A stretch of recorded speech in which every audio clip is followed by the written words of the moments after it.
So I love starting with teenage years, but you can go even before that. But I just feel like teenage years can be such an interesting time of like trying to figure out who we are in the world. And there can be this pressure from us and also outside world of like, what are you going to be when you grow up and do with the rest of your life? So I don't know if anything you want to share earlier that, or just what was life like for you as a teenager? Oh, well, as a teenager, I lived in the middle of the country and we didn't really have any friends besides my siblings. I have an older brother, a younger brother, and two little sisters. So there's five of us. And we lived in a garage that my parents had built because my father had a construction company and they bought this 10 acres of land in the country and had this dream that they would build their dream house one day and they got their architect to create the plans and they were saving for it. And so we lived kind of far from any kids we would have been friends with at school, and our parents were very strict Christians, so going to spend the night at people's houses, they would be like, well, they dance or stuff like that. You can't go. There was always a reason for us not to be able to go somewhere, so we kind of made up games out there in the country, and we picked up crawdads and frogs and feral cats and puppies and that got dropped off out there, and we just made friends with nature growing up. uh and yeah, once I got to be 14, the shop burned down. It was a shop that had giant doors so that my dad could get bulldozers and tractor trailer trucks and dump trucks that he had in there, and he would be able to work on the equipment or store the equipment that they used to build churches and things that they were building, but it would be on the land. So the house would be on the other side and the shop would be over here. And the way they built the shop was that half of it, not the side that you could get tractors in, was an apartment style. And the kids had the upstairs and my parents in the kitchen and everything was downstairs.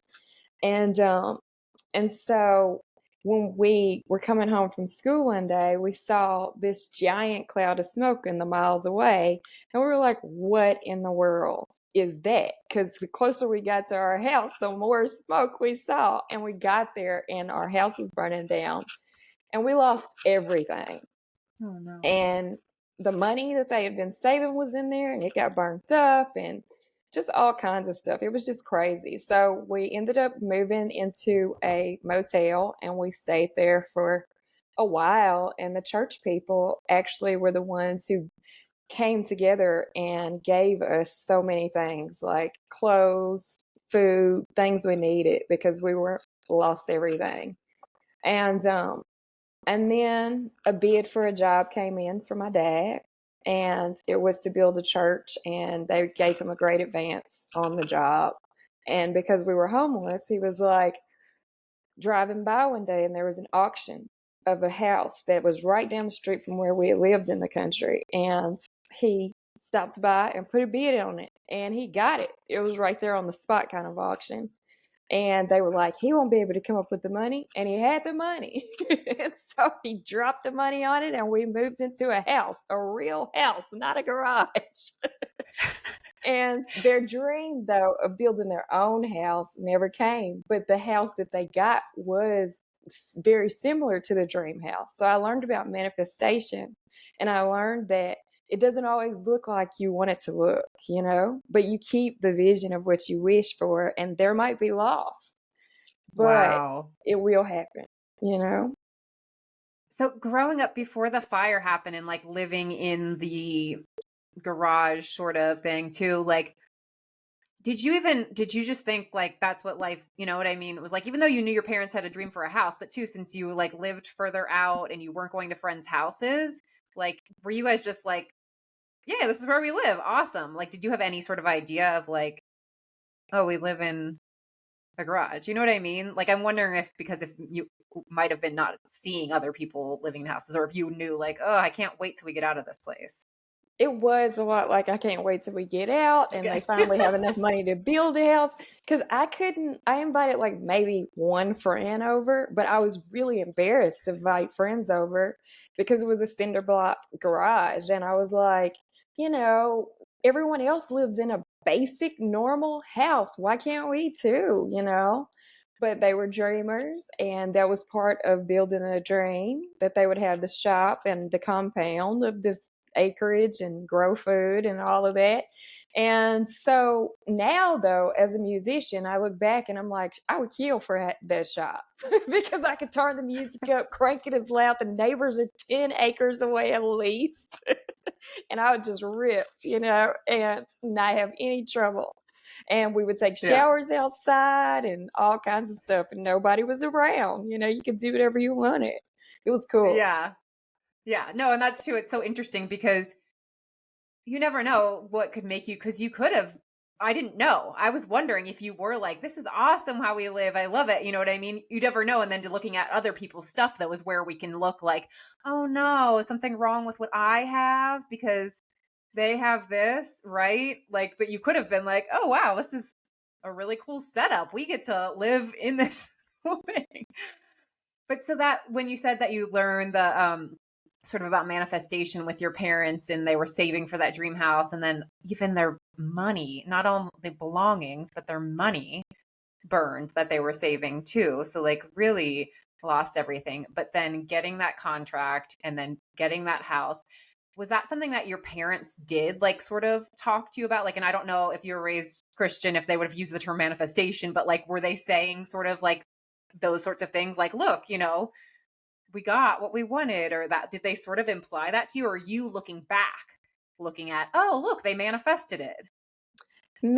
It's me looking back and knowing the terminology for what they were actually living. And but my father was a visionary. He was a dreamer. And to be an African American man in the South and have a small business, and there's a certain amount of dreaming that has to happen because a lot of doors are closed to you based on just you waking up every day and looking like you look. So he had a lot of struggles that he faced and a lot of dreams that he had to like be like, nope, I'm not taking no for an answer. I have a vision. I have what I want in my mind and I'm going for it. I'm going to own my own business. I'm going to like give people in my community jobs and lift up my community and opportunities, and I can do this. I don't have to work for anybody. I don't have to be on the farm or the plantation or whatever the mindset would have been. It's a shifting of the mind and believing that he could. And my mother being like a great supporter. And to the point that sometimes when times were hard and they were breaking into a penny jar, she was like still game. she wasn't like, let me go find a rich man and get out of here. And in the area you lived in, and even that church that you belonged to and that helped you out, was that primarily, was it Black, was it white, was it mixed? Like, were you in an area of the It same culture? as a very young kid from the time I was born until 12, 10 or 11, somewhere in there. I don't know. I can't keep up with these years. I was going to a predominantly Black church. So that means there were probably 500 African Americans and maybe 5 white people or any other race. And it was East Jackson Church of Christ. And then when I got older, about 10, my parents found the land and we moved to the country, which was closer to North Jackson Church of Christ, and there were very few people of color living out there. And at first, we drove all the way across town back to the east to go to church with our own people. But then my parents were like, why are we doing this to ourselves? We're driving all the way across town. It takes that much extra time for us to get there. And there's a North Jackson Church of Christ right down the street. The only difference is there are 500 white people and us 7 Black people. So we walked in, and the first day we walked in, the church is in mid-song singing, oh, and they all went, basically like, but that was not it was just this moment of, and then after that, we're part of the family. So Okay. years now that we've been a part of that church, and my mother still goes. And they have been a part of the family. Father passed, my dad, and we had the service there. My sister got married, and we had the wedding there. And, you know, the way they supported us during the fire and different things in life. And though I believe many different things than I was raised, it is still so comforting to see and feel the hearts of the people that I went to church with and know that they are so happy and thrilled for me with my music and the things that I do, and they support and they have good hearts and loving energy from both the Black church and the white church. And without them, I wouldn't know how to sing, because it was a church where there were no instruments. So everyone sang all together. And in the Black church, everyone sang more from like a low place, like, and in the white church, people sang the same songs, but it was like, and I was like, damn, what a culture shift. You know? So I had to learn the songs again from a, and so now when I sing those two ways, but not much in the middle, you know? That's so funny. Yeah, I was curious because again, with your dad and having these beliefs of, you know, building his own business, and I was like, oh, was that even more so like he was in a white community and like, let's do this than primarily Black community. So well, yeah, I was just interested about that. So what happened then? So then you're living in in a house. Yeah. They got their almost dream house. And what happened? And yeah, so you said that's when you got into music. But is that just because you were singing at church? Was any part of you like, I am going to be a singer, I'm going to be a musician, and like one of that, or like, yeah, like what happened leading up to high school ending, and where did you think you were going next? Well, I really wanted to be a singer ever since I was riding side by my dad in the dump trucks and Whitney Houston's "I Want to Dance with Somebody" or Tracy Chapman's "Fast Car" came on the radio. I'd be like, ah, singing at the top of my lungs, like, ooh, one day I want to sing. But I knew I had a different voice, that my voice was not commercial or radio friendly, so to say. And so I never believed that it could be possible for me, really. And my dad had that construction company, but he also had a music promotion company. So he would promote shows. And so he used the money that he would get from construction to work with the other dream, which was music. So he would promote shows for like Prince or the gospel shows or R&B shows, stuff like that. So Like, I no big deal. I thought you were going to say like local acts. You're like Prince. No, it's like when Prince was first starting too. Like this Okay, is like well, yeah. he was he was just No, he getting would just going. promote shows on the side for Prince. Like, He was just getting going, so he wasn't Prince okay, big time money okay. man. But I guess he always knew talent. So um so at that point he would So was your dad a musician too? Like, or he just always loved music? Like, yeah, like what led him to then also taking that on? Like, was he he, someone that he wanted to do it himself, but didn't, but was like, let me get involved this way, or just really loved music? he just loved music. He loved it. And his brothers played. They play guitar and bass, but he didn't play. And he used to help them get shows. And so as he got older, this is when they were teenagers, as he got older, he started to want to book bigger acts. And so he started to get into music promotion. And it was really important to him to bring people to our community that normally wouldn't come. You know, they would go to Nashville or to Atlanta or Memphis, but they wouldn't come to Jackson, Tennessee, which was a smaller area. And so he wanted to bring things to the community because a lot of people in the community didn't have the money to go to Nashville for a show or wherever it is. So that was kind of his motivation for it, was ways of bringing the community together and being passionate about loving music. He was so musical. It was on all day and all night. And I would just be like, wow, he loves music more than anybody in the family, you know? So that was what drove him to do it. But having 5 kids, he was like, I got to make money and pay bills. I can only do shows for when I have enough to do it. And So then he has started the construction company and started doing that. But so you always felt like you wanted to be a singer, but like, oh, that's not possible for me with my voice. Like that would be amazing, but not for me. Is that what you were feeling like younger ages? Yes. But that didn't stop me from singing. I sang all the time. And my whole family, we're all singers. We're musical, and we sang on the way to school, sang on the way to church, on the way to Grand. So we sang at church. And so I sang for 18 years, and my grandfather gave me a guitar when I was 15, and I promised him I'd learn how to play it. It was a guitar that had been in the closet of the house that we would go to Grand and Granddad's for holidays or whatever, and this guitar, you could never touch this guitar. No, y'all kids, get out of that closet. You can't touch that guitar now. Well, I had an art teacher at school who played acoustic guitar while we did art, and I fell in love with the sound of acoustic guitar, and I wanted one. And I knew that Granddad had one in the closet, and so the next time we went there for holiday, I begged from morning to night, please, Granddad, let me have the guitar. And finally, my grandmother got so tired that night, and she said, if you don't give that girl that guitar, you ain't played that guitar in 30 years. And she said, you don't even know how to play that guitar. And I said, oh, thank you, Grant. And so he gave it to me. And at first, I tried to play it. It was really hard. And I was a cheerleader, and I liked chasing all the football players. And so I gave up. But then years later, I started to sit down with it and pick it out.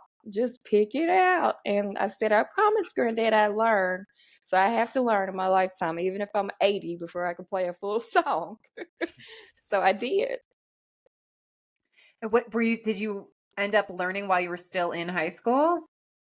No, I was in my No. early 20s when I Got it. learned.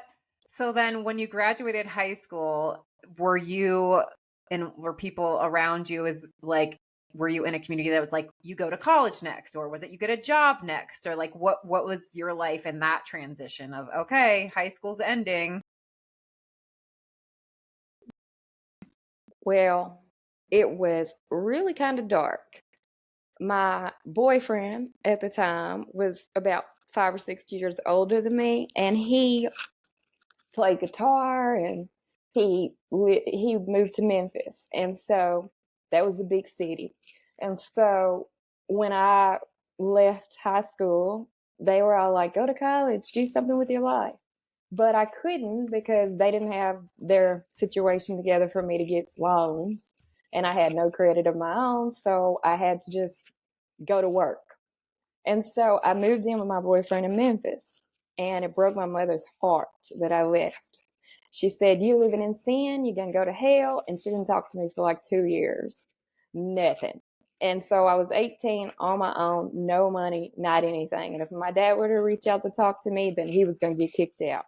So Wow. there was nobody. Okay.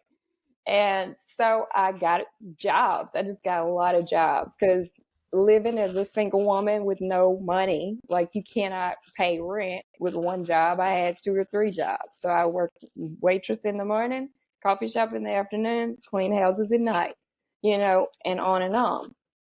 And so I moved to Memphis. I did that for a couple of years, and I make like lists of things I needed money wise, and I had an artist friend who we shared an apartment with, and he went to Memphis College of Art. Yeah, as I was working the jobs, we had a roommate who was going to Memphis College of Art. And when I was thinking about going to college, back when I thought that they could, show their whatever their income was so I could get loans, then I wanted to go to art school. And so I would look at like Savannah College of Art or Memphis College of Art or Parsons or whatever, and like be like, okay, I'm going to apply for these. But when I found out that I couldn't apply for loans, then I was just like, well, I can't go to art school. And living with an artist who was in art school and having a bunch of friends who were his friends that were in art school, I'm really glad I didn't go to art school because what they did was they went, it cost a lot of money. They had a lot of debt and they got out and they didn't have jobs. So they had to go teach. And that wasn't why they went to art school. They went to art school because they wanted to be artists. You know And what? That I is just, so true. College period is expensive, but I had some friends that went to like art school. Like I remember I went to Columbia College in Chicago, and one of my friends from high school went to like the Art Institute of Chicago. And her tuition was probably like mine was not cheap, and hers was probably like 4 times. And like, yeah, they're charging you so much money to go to art school when it's so hard to make money. It's like, wait a minute, what is the reason? I know. And so I did the math and I was like, look, if I go to school, I need to go to school for something I can make some money at. And so, because my heart was in art and it was in music, I said, well, neither one of these is going to put me into anything but debt first. So, let me just stack some cash and make a record. And once I get that record made, if it doesn't get picked up by a label or I'm not able to figure out a way to live from my art, then I'll go to school and I won't go for art or music. I'll go for something that can actually pay my bills. And so I said, well, I'm going to have to get another job because I'm trying to save some money, how much do I need? And I had a goal in my mind that I would save like $50,000 so that I could make the record, but also I could promote it, you know? And my dad being a promoter, I kind of knew numbers that I would need to promote it and to tour. And Yeah, that's what I was going to ask. Besides your dad, because even how much it costs to make a record, like, did you have any? Was that all from your dad as well, or did you know people that were making their own music at the time? Or yeah, so when I moved to Memphis, I met a bunch of musicians because I worked at a coffee shop where they would all come for their coffee. So I served love it. like writers and artists and musicians, and they would tell me, I would be like, well, you just made a record. How much did it cost? Oh, what studio did you use? And I'd be like, okay, So you were like $100 an collecting all hour of for this this. information. Yeah, and write it all in my journal 100 times. How many hours did it take you? Oh, it's going to take me 50 hours. Da, da, da, da, da, da. You know, like how much did it cost to package it? You know, all of that. So I did all that and made some records on the computer at home with my ex, who was a guitar player. And I didn't play anything. All I did was sing. And then we just went to the store, got the jewel cases, burned the CDs, made the CDs, sold them out the trunk, and booked shows at cafes and bars. I go around the bars and be like, I walk in here, who's booking this place? And then I meet the person who books, and I said, well, I got a band. Here's my CD. Will you book us? And they would say, we'll take a listen. And once we got a few gigs, then we started to get people coming. And as our following grew, then we got in bigger and bigger venues. And so, yeah, And all was of that that all happened. songs that you wrote yourself? Were you ever doing covers, or were you from the start making your own music? Making my own because my voice was very different. So it was hard for me to sing covers and sound like what happened on Beale Street, which was people would sing covers and they sound like the person who originally sang the cover. And it's very tourist. It's like Mustang Sally or Proud Mary or these songs. And people sound like freaking Tina or Aretha or whoever and BB King. And I just sound like me. So that was hard to try to sing to get a cover gig was not going to work for me. Gotcha. Yeah. So So you just started writing songs, recording them, and it was just you and your boyfriend playing guitar on the tracks to begin with too. yeah, Like that so was the CD that you're handing out to get booked. totally stripped down. I went to the lady who owned the cafe where I was working and I said, y'all should have music at this cafe. And I was studying like Bob Dylan and Joni Mitchell and that whole scene and how they played at cafes and they had poetry and stuff. And she said, well, we've never done it. I said, well, would you mind if I organize a music night here? And she said, sure, if you want to do it, go for it. So I did. And because I served coffee to like 100 people that day or every day, I knew exactly what they wanted and had it ready for them before they got out the car. I would tell each person as I gave them the coffee, Friday night, I'm singing here. Friday night, I'm singing here. Come, come, come. It's going to be a free show and y'all can come. and they came. And it was my very first show, and people were like, okay, and they bought the CD, and I made a lot of money. I made more than I'd made serving coffee. So I was like, I'm gonna keep doing this. And it was like, I eventually said, this is taking me way too long to get this $50,000, so I'm gonna have to get another job. So I met a girl who hired independent artists to clean houses, and you just work for yourself. She would connect you to the person, and you just work for yourself. And you would go and clean the house, and it was like $20-$30 an hour. And I was like, sure, I'll do that. So I would book all the hours that I could doing that during the day. Started like 6 and worked till about 4 cleaning. I cleaned like anywhere from 3 to 4 houses. And then I also met another lady who owned a herb shop, and it was the cutest thing, and it's amazing. And it was right around the corner from the house. I could walk to it. And so I went around there and I got a job, and I learned all about herbs and natural healing and teas and tinctures. And I worked there for 7 years. I would get there at about 4 and work short hours till about 6. But it gave me like all the health things that I needed, where I didn't have to pay for those things, and things to self-care because I was working really hard. And after I got off there at 6, then I would transition and go play one of the bars and stay out till like midnight playing that, and then go to sleep, get up 6, back, times 7 years. And I almost had enough money to make the record, and I got sick. And my body shut down, and I got diabetes, and I couldn't get out of the bed for like months. And I was crawling to the bathroom, like crawling. My mother was like, one day she came in the room because I had to move back in with them.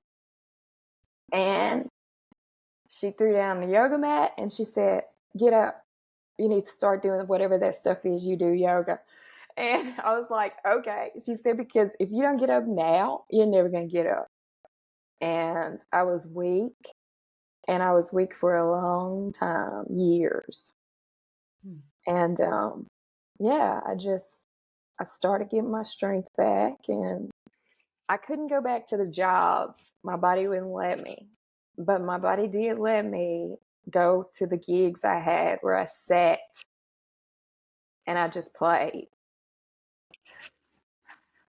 And all I had to do was sit there for like 30 minutes or an hour and play and get my little guarantee of my tips. And when it came to like, how am I going to pay bills? Well, I'd moved back in with my mom and dad because I'd had a divorce by then. That guy was gone. She instantly started talking to me again anyway as soon as we were married. And so the relationship so did get better. You ended up marrying the boyfriend that you moved to Memphis with. Yeah, I got married when I was 19.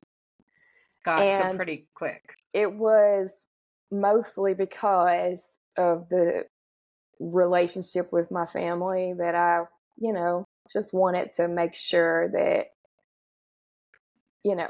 I didn't really care if I was living in sin, because I don't think that way. But if that's what they needed, and I did love the man, then what I was going to do was just marry him. And we got married, and we played music together for a few years. And he never wanted to play music with me. He was a really great musician, and I heard his music, and I'd be in the other room washing dishes or painting or whatever. And as he would play, I hear voices. And so I would hear a voice singing to me. And I would bust in the room while he was playing, and I would start to sing what I was hearing. And he'd be like, get out of here. I'm writing a song. I said, well, I'm hearing a voice singing to me over your song, over your music. And so I would start singing what I was doing, and it fit with what he was playing. And so we wrote the song that way. And once we had 10 of them, that's when we made the record that we were selling at these gigs that I was booking. But he was resistant to it for most of it was about 4 years, and he didn't really want to Mm. play music with me. He wanted to play more soulful, funky music, and I was more folky and Like he wanted to do his own music and was mhm. just sort of like, okay, I'll go along on your ride with you, but was really wanted to just do his own thing. Right, which is fine. And that was a lot of lessons for me that I had to learn. And one of the lessons was when we stopped making music together and stopped playing together and being together was that I got to learn how to play this guitar that Granddad gave me. So I was about 22 and I said, okay, G, C, D, E, learn these chords. Sit down. It's going to take me probably 40 years to learn, but I'm going to learn. And so between jobs, I would play for like 10 minutes, just get these calluses on my fingers, just play 10 minutes a day. And I developed this rule called the 10-minute rule. So whatever it is that I want to do with my life, I just do it in 10-minute increments because it's too much pressure to say, oh, I'm going to be Jimi Hendrix tomorrow. So I just would be like, okay, 10 minutes. And if I'm not any better in 5 years after doing 10 minutes a day, then I'll stop. And what happens though is that you sit down for 10 minutes and 10 minutes turns into 20, 30, 40, an hour, and you just did a full session. But when you don't have a lot of time and you are working a lot of jobs and life is pulling you so many directions, but you have a dream, then if you just give it 10 minutes, then it's like you're water in the sea, you know? And over time, Yes. it happens. That's one of my favorite mantras, and I even have it like on some of the products I sell is any minutes is more than no minutes. Baby steps are, or no, wait, any progress is more than no progress. Baby steps is progress. But the any steps is more than no minutes is something like I remind myself every single day about anything. Like, oh, I know it would feel better if I moved my body, but I don't want to. Like, okay, let me go take a walk for any minutes. Let me do yoga for any minutes. Yeah, okay, I'm writing this book. Oh, it's gonna be so hard, or this. Like, we make everything so hard for ourselves. And I'm like, okay, any minutes. Like, it's like also times be like, oh, I didn't get to work on that project again today. I guess I'll try tomorrow. And they'll be like, okay, no, you have 7 minutes until you leave to get your kids from school. 7 minutes. Go. And I'm like, oh wow, I just had an amazing idea because I forced myself to just sit down for those 7 minutes. So I'm all about that. And I love that you took that tactic. And also I love that you're like, break it into small pieces, but also like give yourself a long timeline, like 5 years. All right. I'll give up in 5 years. Oh, yeah. These 10-minute sessions. That long timeline is key. I love any minutes. I love that. That's better than 10 because sometimes it is less than 10 that you Yeah, have. sometimes 10 minutes feels like too much. It's like any minutes. Okay. I love that.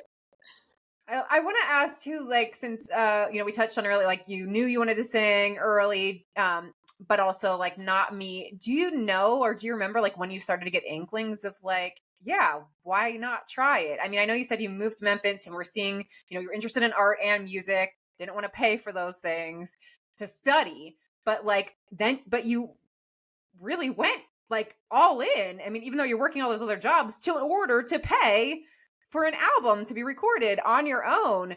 Like, was there any like turning point or a few moments that you're just like, okay, if I'm gonna be here, then why am I not trying to be a singer? Or like, yeah, like where did that sort of shift? When I started booking the shows and I developed such a crowd and support in Memphis, a following, that was what let me know that, yeah, I need to keep doing this. And then once I was on a trip and I was in Asheville, North Carolina, and I didn't have very much money for the trip. And I was like, I have a guitar. I'm just going to sit outside this health food store and play some songs and see if I can get some money in my tip jar. And I made like $100 in 30 minutes. And I was like, Wow. you know what? Why am I cleaning houses? And then on top of that, one of the gigs that I booked after my divorce and I had learned a few chords myself was to go down to Helena, Arkansas and play at the King Biscuit Blues Festival, which is a huge festival. And they allow people to busk, but they also have main stages. So I went and I'd busked there when the festival happened. for the whole day. You sit up early in the morning and you just play music in the hot sun all day. And I'd be playing music in the hot sun, drinking whiskey like a dumbass for real. But that's what old blues guys do, right? So I can do it. Um, but my tip jar when I left there was like $1,500 in one day. And so I was like, you know what? I need to keep playing music, you know? But I That's didn't trust the incredible. path. I didn't trust the path enough to quit my jobs. My body had to stop me, you know? But I could have made it, you know, even earlier. I could have stopped. Yeah. That's incredible that that festival lets people busk to like, to have that opportunity to set up. And that's really, really incredible because yeah, it's like it's so hard to get in front of, and it doesn't matter how talented you are to get to the people that will say, "Yes, we will book this," or whatever. You're like, yeah, you're like doing all of these things to put yourself out there, but like to have like how that gave you this confidence too, or like, "Oh, okay, these people just gave me their hard-earned money.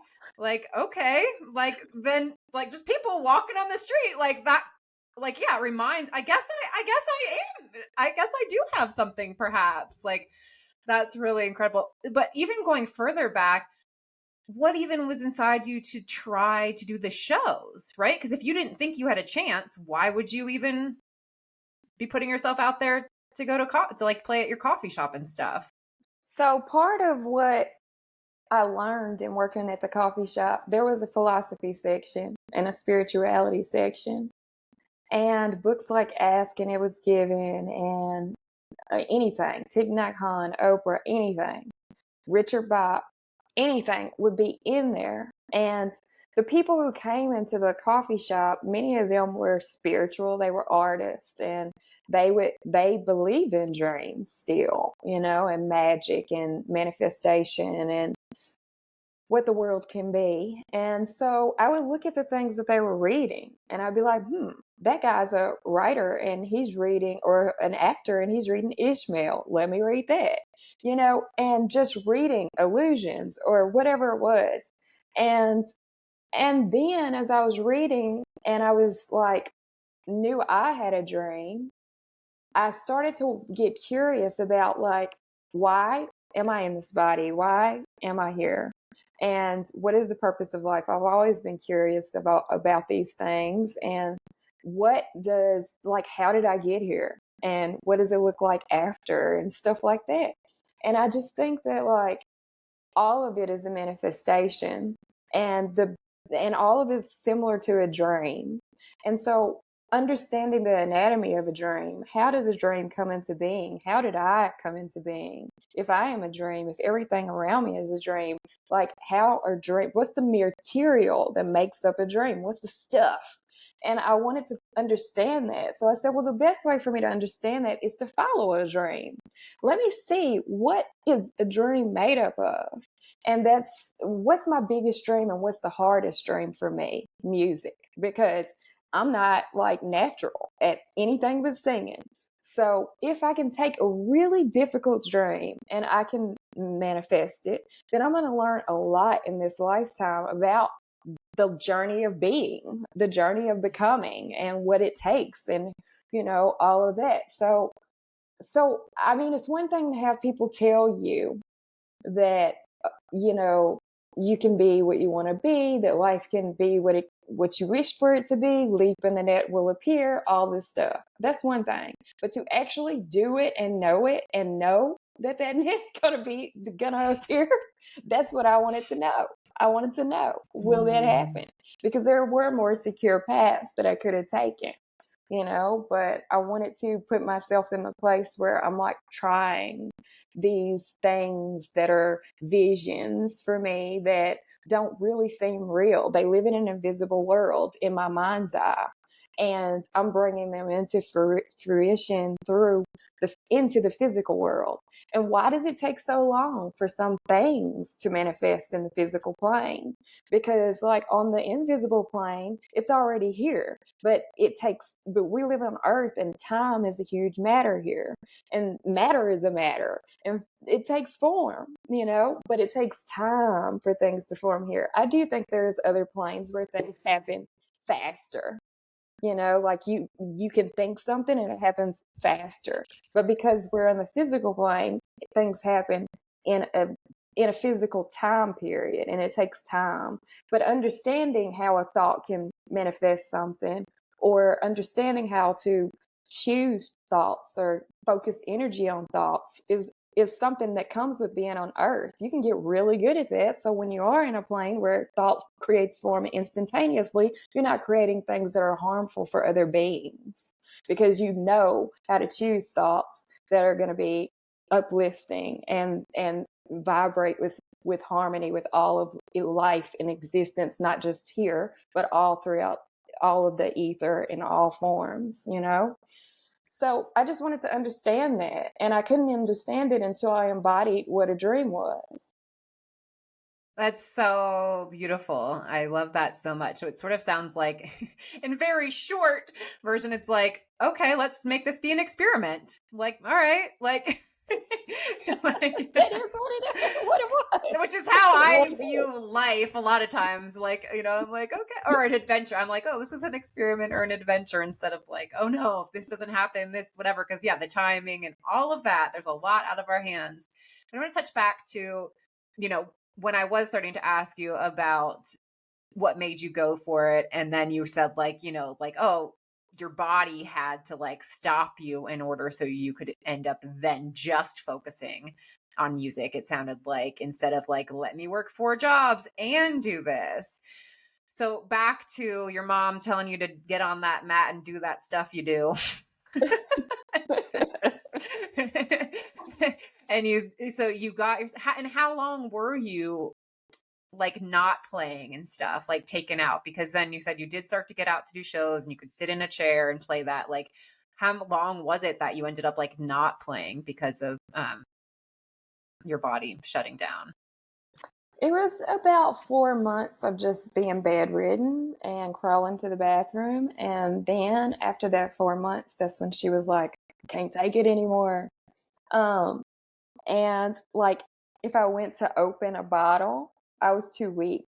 Like, I couldn't do this. Like, I couldn't hold things. I was weak for a long time. And even past the 4 months, like walking up steps or things like that. And when I found out that I had diabetes, I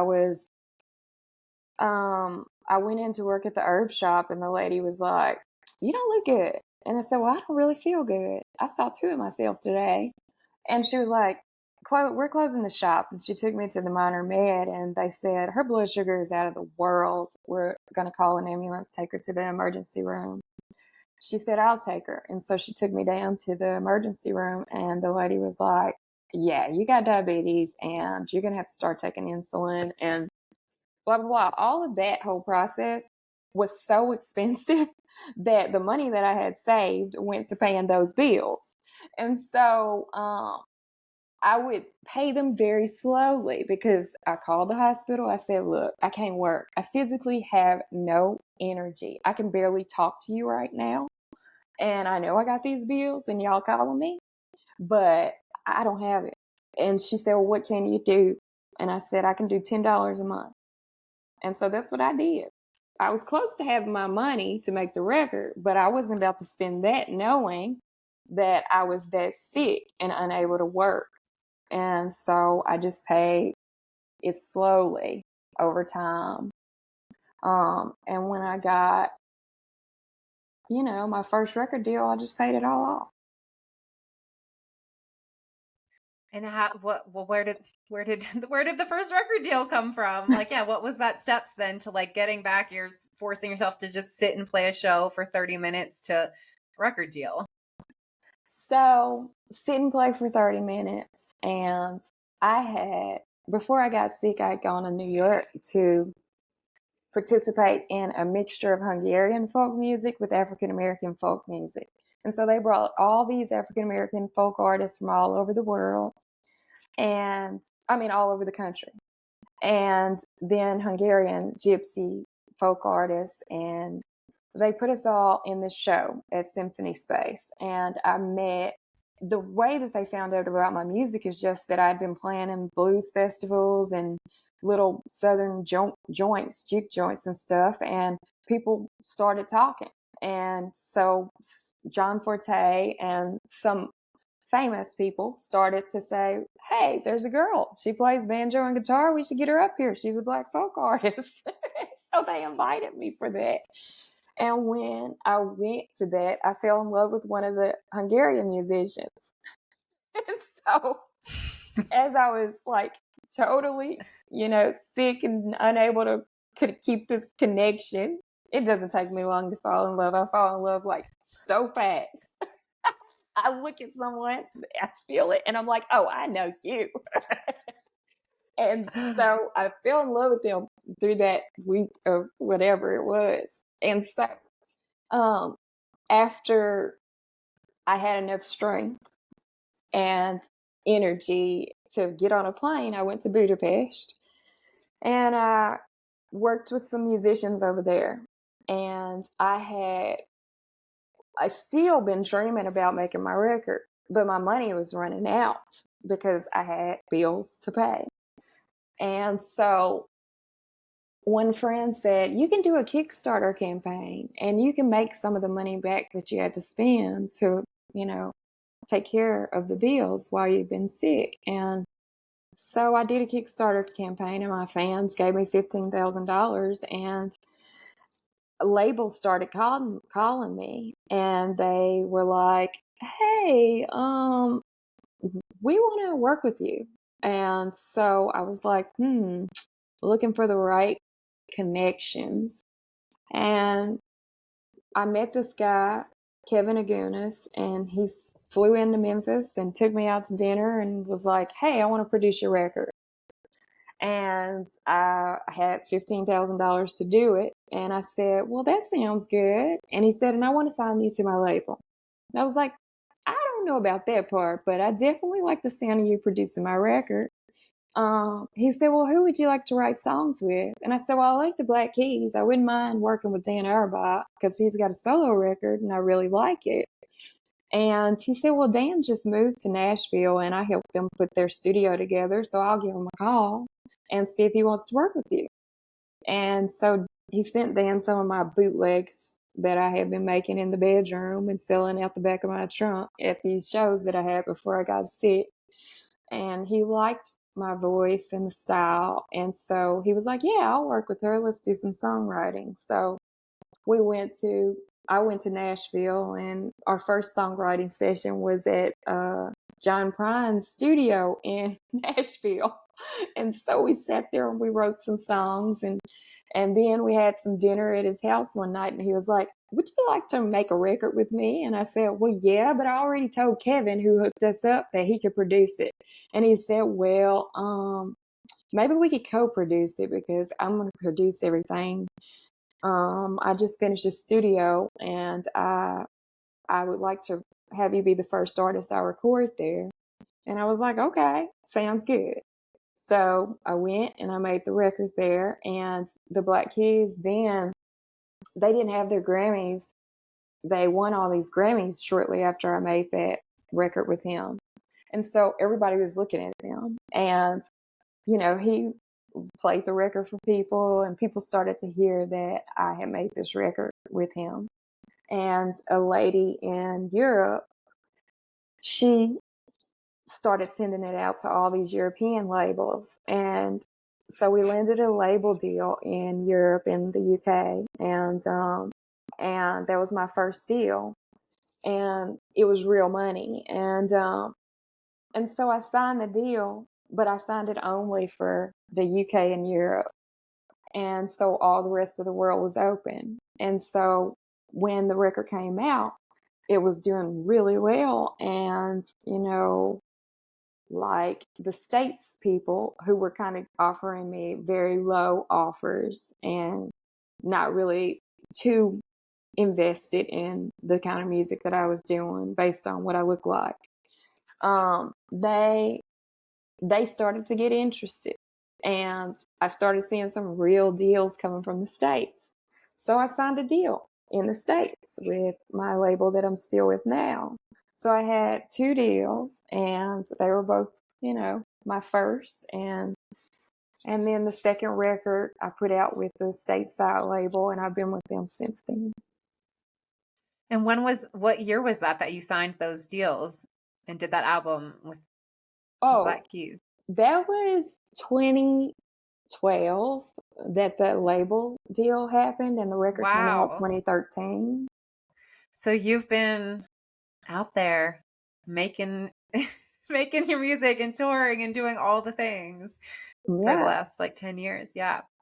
And I want to get to I'm so loving talking to you, but I of course want to talk about your new like book journal that is so amazing that's coming out. And I've, been journal, personal development person, whatever, for a long time too. And yours is so different from so many things that I've seen. Just your language and how you're like pulling people into visuals. Like I didn't go through the whole thing, but just scanning and like some of the prompts of like, oh, you're out in public and like notice like, I don't know, it seemed like so visual. Maybe it was just the ones that I was seeing. I kept landing on like really like calling yourself into the present moment and the surroundings.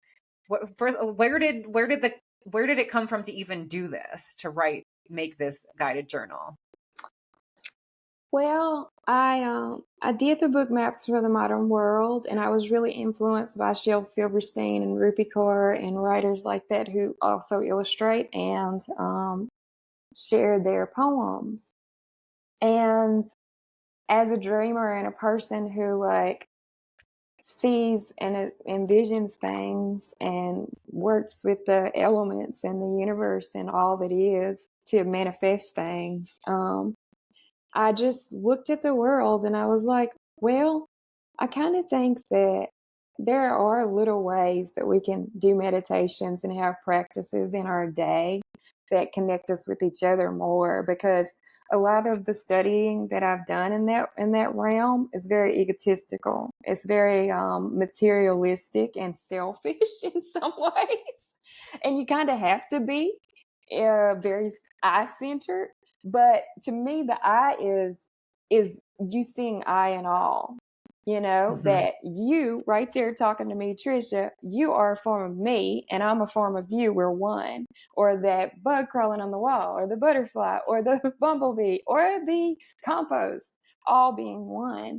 And so just coming and looking at the world, especially post pandemic, and looking at ways we can use some of our individual, like we have so many masters on the planet that use their superpowers to manifest, but how do we use the same skills for personal manifestation to manifest a harmonious earth and a more peaceful world and more unity with each other? And so that's what inspired me to do the book, was like, what does it mean to be a badass self? Well, it's not just me out here doing my thing, think big and get rich, or get where I need to be, stacking cash, doing my thing. It's me and all of existence, all of us learning how to treat the planet kinder and relate to the earth and see ourselves in a leaf. And so therefore, in turn, that's going to affect how I treat that tree or the ground that I'm walking upon. And Or the so, person in line in front of you at the store or in the car in front of you. right, exactly. And it's also, when we go through so much as far as people every day, there's something dealing with race or poverty or, sex, gender related issues. And if we start to say, that's me right there. How am I treating myself there when I'm making this judgment about another being? Then I think the way we are relating becomes different. At least I hope. Yeah, it's so true when you were talking. And I'm someone who, like, one of my best friends used to like call me Sister Manifesta, and like people are like, "Oh, you're such a great manifester in your life," and this, and I'm like, yes, and also like I'm not someone that really resonates with that term. Even though I do, like, I'm just like, well, I mean, yeah, I thought about something and then I like made it happen. I showed up. Like, it just seems we can easily throw that term out there, like, oh, just manifest it. And that's how it can often be, especially in the social media, world, whatever. But those people and who are teaching these skills and that are empowering people, not to diss them in any way, but you're right, it is often focused on like manifest your dream life or this money or this. I never hear people talking about like manifesting better outside of yourself. Like it's you for your money, for your return, for your job, for your dream home and stuff like that. Like that's how I'm often seeing it really, is that that's what people are like wanting to manifest is for me, that I'm having more. And I think that that's part of the journey is it must start with you. So all those skills that we learn as we are, dreaming and moving toward the dream home or the diploma or the degree or whatever it is, yes, go for that. But we do it in the perspective of how does this bring together the earth? How does it bring together all of humanity? How does it lift up many, many generations that will follow? How does it create more harmony? And because what an individual, like I was talking about lifetimes, what I'm doing in this lifetime, also what an individual is learning along their path, that's a tool that should benefit all of humanity in a positive way or has the potential to. But if the perspective isn't shifted toward, okay, yes, I'm going to manifest my dream home and all of my amazing things in my life, but I'm doing that in turn to learn the skills of how to return that to all living beings. It's not just for me, it's for all, that it keeps growing and changing and moving toward connecting all living beings for something sweeter and kinder. And so it does start when you're cussing somebody out in traffic and you're like, oh, that is not me right there. No, back it up, take some breaths. How do you want to That's be funny. treated in this situation? That's funny because that is where sometimes we'll all have to be like, yeah, I'll get frustrated because like somebody stops suddenly or something like that, and then I'll be like, Trisha, like you've never stopped, like I'm always like when I find myself like enraged and I'm like, okay, so you're acting like you've never done that before. Okay, no, like Exactly. they're just driving. This is not a personal attack against me. They are like, and I don't know what they're going through today. Yeah.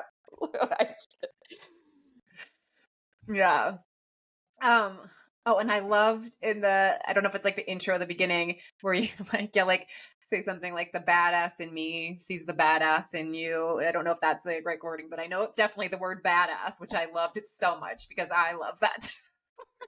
Yeah, that's the badass respect mantra. You can just look at some strangers sometimes and you can just look them in the eye and be like, you got it. we're on the same page here. Let's see. I can turn to that part in the book. So that was there's all of these practices for taking your exercises that you might use in manifestation or meditations and bringing them into the world. And so this is the badass respect mantra for friendship and humanity. The badass in me respects and appreciates the badass in you. Although we see the world through different lenses, I honor your views and perspectives. Thank you for being. Thank you for sharing. I love to see you brightly shining. I love celebrating the diversity of our world and just feeling like that needed to be the tone of this coming election year. We're not going to agree on everything, or we're so different and we come from so many backgrounds and we believe so many different things. But if we have this badass respect for each other, then we're going to be able to make it through without things like Charlottesville happening, or January 6th. So I just look at it and I'm like, where's the tone and the temperature? And what is a writer or an artist or musician's responsibility to keep the temperature down? Because I could get on Twitter and talk about how much I don't like this, that, or the other, or this person or the other person. But what kinds of temperature can I start to temper and cultivate around me? And it starts in very small communities, in the same way that we were talking about any minute, any moment. It's the same with the energy that we're sharing. And it's not even sometimes words, it's the way we're relating to each other in the line or in the traffic or at the post office, you know? No, I totally get that and feel that. That's so exciting. Are you so excited to have this almost? Well, yeah. Yeah. When this comes out, it'll be like out in the world or either like coming out in a couple of days. How does that feel? Because this is a different music. And even I know you did, is it a children's book, the other book? Yes. Yeah. Oh, and Yeah. well, that was so cute. You should have seen all these little kids playing ukuleles, because it's all about an instrument, but it's also about dreams. It's teaching them very young, just to keep believing in what's possible, which then, as they get older and with the shifts in the climate and stuff, like maybe they will keep the door open to dreaming and believing and calling it into being, like Greta does, you know? Um, a more healthy planet. But so that book, that was amazing. I put that one out with Jack White's Third Man Books, and it was so cool to have something out on his with his imprint, because I love his I didn't music. even know that he had a book imprint. It's a book He imprint? does. He has Third Man Records and Third Man Books, and so he puts Wow. out all Very kinds of stuff cool. of artists, but also well, musicians, but also writers. So that came out with them. And then this one came out with Andrews McMill, or it comes on September 19th. And I'm doing workshops. One is going to be at Kripalu Health and Yoga Center. And then another one is combining some of the works in the book that were the exercises with songs for 5 things that you learn in 5 songs, which is coming up in their online workshops. But I can do one's in person too. I can go through the badass respect mantra with a group of cool people. Love that. So exciting. Any other future I mean, I'm guessing you're just really in this next big development, but yeah, like has creating this journal sparked any other different ideas in you as well? Or are you Well, there are so many. I get downloads constantly of things that I want to create and do. And oh, it's just great to wake up in the morning and have the whole day as my canvas. Like, as far as I'm able to play music all day, or write all day, or dance all day. And that's a certain type of freedom that has come with the years. And so I definitely have a few other things in the cauldron that I'm working on, but I don't talk about the things until they're in my hands like this. I get you. Very exciting. Yeah, I just wondered, like this is it seems like I'm not that I'm sure the children's book was such a different creative undertaking too, and then this one, but yeah, with so many different prompts and stuff that you have there, that I imagine like how much time like and energy put into this experience that you're creating for people. And so then yeah, like what else that could have led you to like, oh, what about this, what about this? I'm so excited. Okay, I'm going to ask you some of the questions that I ask everybody to wrap it up. The first one is, what do you do to raise your joy levels if you're maybe feeling bummed and just like a little go-to to be like, all right, let me see if I can boost my mood? Most days I wake up pretty low. So, the way, one way that I boost my levels is dancing. I dance for at least 10 minutes, and I put on the music and I start getting down in the living room or hotel room, which I'm in a hotel most nights, and just getting down. And soon as I'm finished with 10 minutes, I look up, the clock's gone by, and I just been like dripping in sweat, and I'm happy. Like, So that's the biggest way that I shift my energy. But I also found as I was cleaning houses, I started to do meditation in motion. And what I would do is, as I was dusting, like Karate Kid, wax on, wax off, I would say, "Thank you, Goddess, because I am now shining. Thank you, Goddess, because I am now shining. Thank you," breathing in, breathing out. "Thank you because I am now glowing. Thank you because I am now grateful. Thank you because I am now radiant." Whatever it is, calling that I, the I being we and all. And I would do that times the hours that I was in houses, which was from 6 to about 4. And that would be on repeat. And I took that into when I was sick in the bed, but also when I got out and as I board a plane, as I go to play a show. It's like in my Christian upbringing, they said pray without ceasing.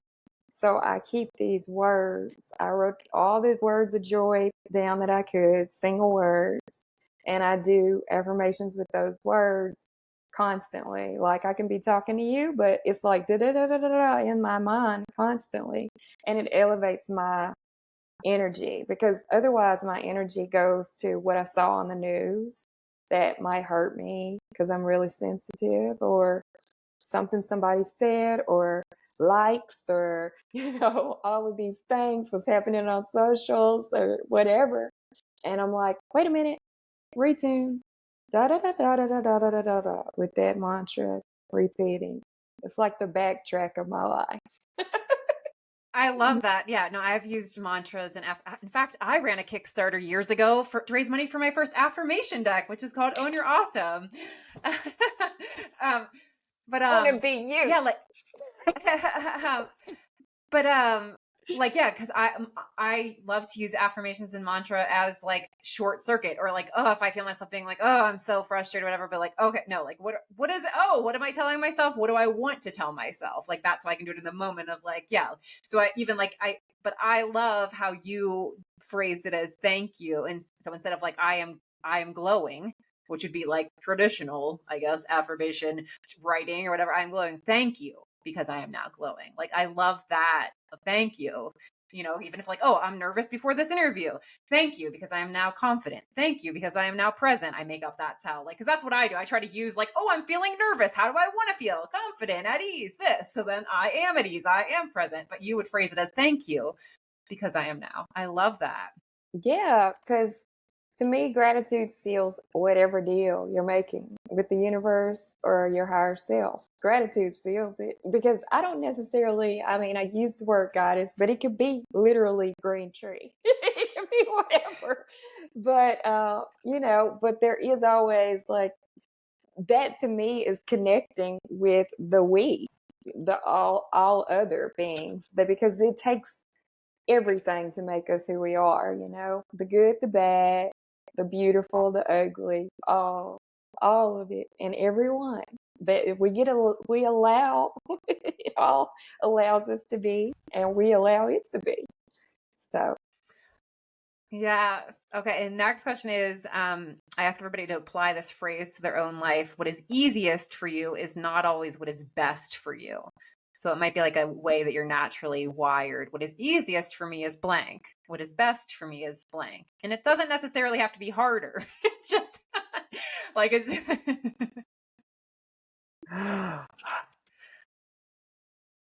so that changes for me all the time. But I guess what's easiest for me is to push. What's hardest for me is to rest. And so I'm learning how to rest. But that is an important. I like pushing. I like it. You got to go in cycles. Push cycle, rest cycle, push cycle, rest cycle. You don't have to give up on pushing, but let yourself go through some cycles. Okay, and the last question is, the name of the podcast is Claim It. This is mostly because I feel like so often people are searching for how they want to feel based on how it looks. Like I'll be enough once, and it's like once my life looks like this, once I have enough this, I'll be successful, fulfilled, and they're usually visualizing what they think that looks like instead of what does it feel like to be fulfilled. What does it feel like to be successful? What does it feel like to be enough? And when you actually like think about what does that feel like in your body, not what does that look like in my life or to other people, you can have pretty damn close access to claiming it in the now by focusing on what that feels like. Anyway, so that's one of the reasons the podcast is named Claim It. But the last question is, what are you claiming for yourself right now? Wow. I'm No biggie. claiming, yeah, that's huge. I mean, what am I claiming for myself right now?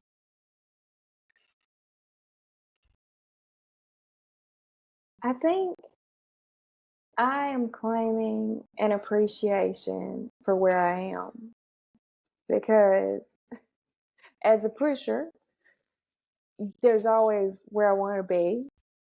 But then, like, you know, I like where I am is beautiful and it's small and it's great. And we always want to like be these big, whatever it is, or get to the top of whatever it is. But I'm like starting to really embrace tiny, fairy like, just iridescence in small things. And what does that look like?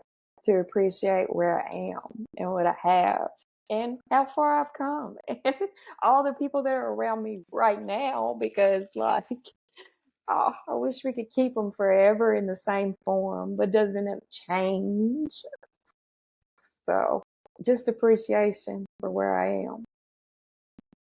I love that. I have loved talking to you so much. Thank you for sharing yourself with us and for taking on that experiment all those years ago to try out, what would it be Yeah, what does a to dream try out a look like? dream and With then my continue life.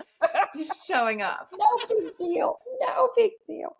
Thank you so much, Trisha. It was so wonderful talking with you. And I mean, I want to be you. So we have this. We have this trait.